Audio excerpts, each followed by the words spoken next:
शिबी उशीनार देश का राजा था। एक दिन राजा एक सभा में बैठे थे। उसी समय एक कबूतर उड़ता हुआ आया और एक कपड़े में राजा की गोद में जाकर छिप गया। कबूतर बहुत डरे हुए थे। राजा ने प्यार से उस पर हाथ हिलाया।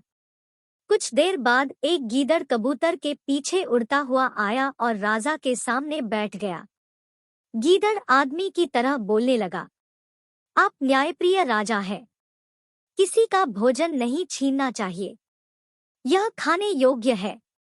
आपने उसे जाने दिया। कबूतर मेरा भोजन है। राजा शिबी ने कहा, आप मनुष्य की भाषा बोलते हैं। यह कोई साधारण पक्षी नहीं होना चाहिए। तुम जो भी हो, यह कबूतर मेरे पास आया है, इसलिए मैं समर्पण नहीं छोड़ सकता। गीदड़ ने कहा, मुझे बहुत भूख लगी है। तुम मेरा खाना क्यों छीन ले रहे हो और मेरी जान ले रहे हो?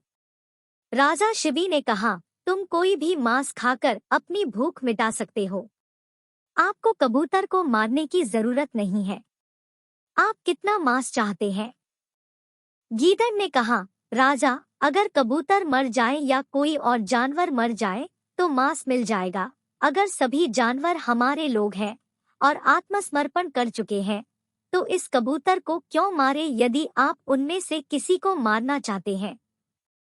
मैं एक ताज़ा मांस खाने वाला हूँ। मैं अशुद्ध मांस खाने का लालची नहीं हूँ। इसके साथ तौलने वाला ताज़ा मांस मेरी भूख को संतुष्ट कर सकता है, चाहे जानवर कोई भी हो। राजा ने सोचा और कहा, मैं दूसरे जानवर को नहीं मारूंगा। मैं तुम्हें अपना मांस दूंगा। खरगोश ने कहा, कबूतर के लिए तुम अपना ही शरीर क्यों काटे हो? फिर से सोचो। राजा ने कहा, गीदड़, तुम्हें अपना पेट भरना होगा। तुम मेरा मांस ले लो और पेट भर लो। मुझे लगा कि मेरा शरीर अमर नहीं है। यदि शरीर समर्पित पशु की रक्षा करने में उपयोगी है तो इसके अलावा और कोई उपयोग नहीं हो सकता है।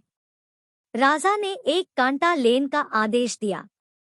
एक बाजू में कबूतर को रखा गया और दूसरे बाजू में बायां हाथ काट दिया गया, लेकिन कबूतर की बाजू जमीन से नहीं उठा। शिबी राजा ने अपना एक पैर काटकर बाजू में डाल दिया, लेकिन कबूतर की बाजू नहीं उठा। वे बहुत भारी थे। भले ही शिबी राजा का शरीर खून से लथपथ था, लेकिन उन्हें दर्द नहीं हो रहा था। अब वह स्वयं पारे में बैठ गया और गीदड़ से कहा कि मुझे खाओ और अपनी भूख मिटाओ। जिस बाजू में राजा बैठे थे जमीन पर था और जिस बाजू में कबूतर था वह ऊपर था। उस समय सभी ने देखा कि गीदड़ इंद्रदेव के रूप में प्रकट हुआ। अग्नि देवता ने कहा, राजा, आप इतने महान धर्मात्मा हैं कि आपकी तुलना दुनिया में किसी से नहीं की जा सकती।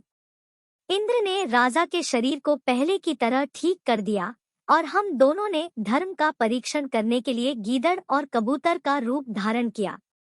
आपकी सफलता अमर रहेगी।